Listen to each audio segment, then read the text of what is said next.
নমস্কাৰ ডি 5550টা পোষ্টৰ ক্ষেত্ৰত ভলেণ্টাৰী উইড্ৰলৰ কাৰণে যে লাষ্ট টাইমৰ কাৰণে টাইম পিৰিয়ডখন বান্ধি দিছিলে সেইখন 22/10/2025 10 AM লৈকে আছিল সেইখন এতিয়া উইড্ৰলৰ কামখিনি বন্ধ হৈ গৈছে আৰু ইয়াৰ লগে লগে যিসকলে উইড্ৰল কৰিছে তেওঁলোকক ধন্যবাদ আৰু তেওঁলোকে নিজৰ দায়িত্বখিনি পালন কৰিছে আৰু লগে লগে বেলেগ এজন কেণ্ডিডেটৰ মুখতো তেওঁলোকে হাঁহি দিছে কাৰণ যেতিয়া ফাইনেল বা সেকেন্ড প্ৰভিজনেল মেৰিট লিষ্ট ওলাব তেতিয়া যিসকল নতুন কেণ্ডিডেট সোমাব সকলোৱে কিন্তু আপোনালোকক ধন্যবাদ জনাব যে আপোনালোকে যে উইড্ৰ কৰিছে সেইটো কাৰণতে তেওঁলোকে এইটো পোষ্ট পাবৰ কাৰণে সক্ষম হৈছে তাৰ মানে ধন্যবাদৰ ভাগিদাৰী আপোনালোক হৈছে কিন্তু যিসকলে বা কিবা মনোভাৱত তেওঁলোকে উইড্ৰ কৰা নাই ডিপাৰ্টমেণ্টৰ ফালৰ পৰা আপোনালোকক জনাই থৈছে আৰু হেতু আপোনালোকক গম পায় যে আপোনালোকে যদি ভলেণ্টাৰী যদি আপোনালোকে উইড্ৰল নকৰে তেতিয়া হলে appropriate measures will be taken to prevent duplication in the recruitment process তো এইখন আছিল উইড্ৰলৰ বিষয় আৰু ইয়াৰ লগে লগে NIOSৰ যি সকল কেণ্ডিডেটে কেছখন কৰিছে সেইখনৰ কিন্তু এতিয়ালৈকে আপডেট আহি পোৱা নাই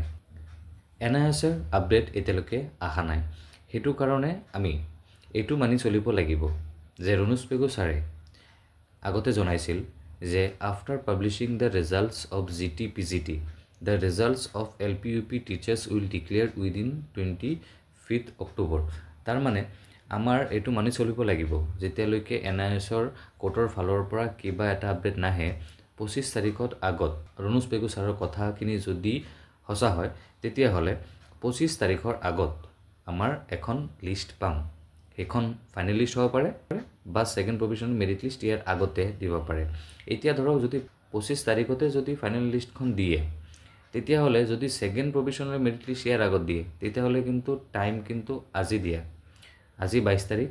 আজি যদি ইভিনিং বা ৰাতিও যদি দিয়ে তেতিয়া হলে যদি কিবা যদি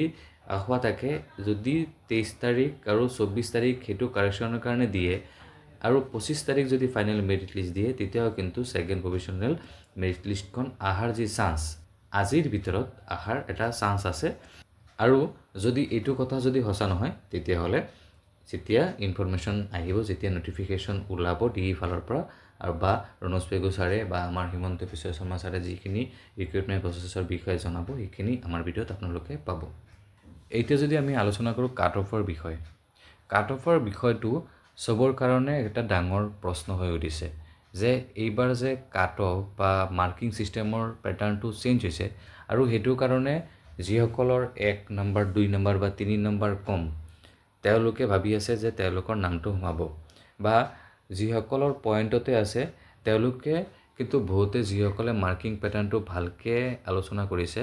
ভালকে জানে তেতিয়াহলে তেওঁলোকৰ পইণ্টৰ কাৰণে পইণ্ট 5ৰ কাৰণে যিসকল আছে তেওঁলোকৰ কিন্তু ডাউটত আছে যে কমে নে নকমে আৰু আমি ডিব্ৰুগড়ৰ যিখন লিষ্ট আছে ফাৰ্স্ট প্ৰভিজনেল মেৰিট লিষ্ট তাত এবাৰ চাই লও এটা চাও আছে OBC আৰু MOBC 31টা পোষ্ট আছে ইয়াতে 31টা পোষ্টত লাষ্টৰ যি কাট অফ নামিছে এখন হৈছে 60.204 ঠিক আছে এতিয়া চাক ইয়াতে 60 কিন্তু ভিতৰত কিন্তু বহুত মাৰ্ক আছে ঠিক আছে এতিয়া হক চাও আমি 60 ভিতৰত যে 60.2 কিমানজন কেণ্ডিডেট এতিয়া সোমাই আছে এটো যদি আমি হিসাব কৰো তেতিয়া হলে ডিব্ৰুগড়ত যে 60.2 ৰ ভিতৰতে কিমান আছে 60.2 ৰ ভিতৰতে এতিয়ালৈকে 9 জন কেণ্ডিডেট সোমাই আছে তাৰ মানে আমি আগতে আলোচনা কৰিছো যে এইবাৰ কিন্তু কাট অফৰ যে পাৰ্সেন্টেজটো এই 1-2 মাৰ্কৰ ডাইৰেক্ট নানামে এটো কিন্তু পুৰা পইণ্টছৰ খেল হ'ব ডিব্ৰুগড় ডিস্ট্ৰিক্টত আনৰিজাৰ্ভৰ 170টা পোষ্ট আছে এই 117টা পোষ্টৰ ভিতৰত আহক কিমান লৈকে কাট অফ নামিছে ডিব্ৰুগড়ত 117টা যে পোষ্ট আছে আনৰিজাৰ্ভত তাত নামিছে 61.528 আৰু এই 61.528ত আমি যদি হিসাব কৰো 61.6ৰ কথা তাত কিমানজন কেণ্ডিডেট সোমাই আছে এই 61.6তে সোমাই আছে 6 জন কেণ্ডিডেট ঠিক আছে তাৰ মানে ইয়াতে ধৰক উইড্ৰলৰ বা ওভাৰলেপিং যিসকল আছে হেতু যদি আমি যদি হিসাব কৰি যদি আমি চিন্তা কৰো ক্যালকুলেশন কৰো তাৰ ভিতৰত যদি ক্যান্ডিডেট যদি কমে তাৰ মানে কেণ্ডিডেট কিমান পৰিমাণে কমিব হ'লে এটা 1 মাৰ্ক কমিব। পইণ্টৰ কথা মই কোৱা নাই, 1 মাৰ্কৰ কথা কৈছোঁ। 1 মাৰ্কৰ কমিব গ'লে যদি পইণ্টতেই 1 পইণ্টৰ পিছত যদি যিখন নাম্বাৰ হয় সেইখনতেই যদি এটা পইণ্টত যদি 6 নম্বৰ থাকে, তাৰমানে টোটেল 1 মাৰ্কৰ ভিতৰত কেইজন কেণ্ডিডেট ইয়াতে উইথড্ৰ বা অভাৰলেপিঙৰ ফালত বা ADREৰ পৰা উইথড্ৰ কৰিছে, GTPৰ পৰা উইথড্ৰ কৰিছে,